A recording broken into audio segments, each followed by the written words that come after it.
At Health Equity, I noticed that changes to processes and procedures weren't being communicated very clearly.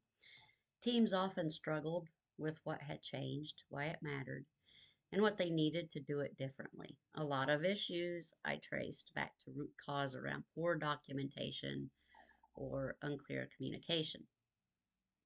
I wanted to create a more structured way to manage this. At Intel, I had seen a system that worked really well using SharePoint for document control. Anytime a process had changed, stakeholders were required to read and acknowledge the update, and that framework provided governance and gave people a chance to ask questions and held them accountable for implementation. I brought that idea to health equity and shared it with multiple department leaders.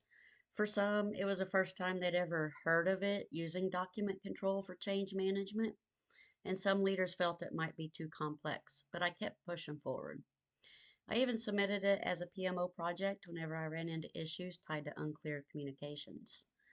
Before my role was eliminated, I had started gaining momentum with legal and compliance, who saw the value and were supportive of moving forward.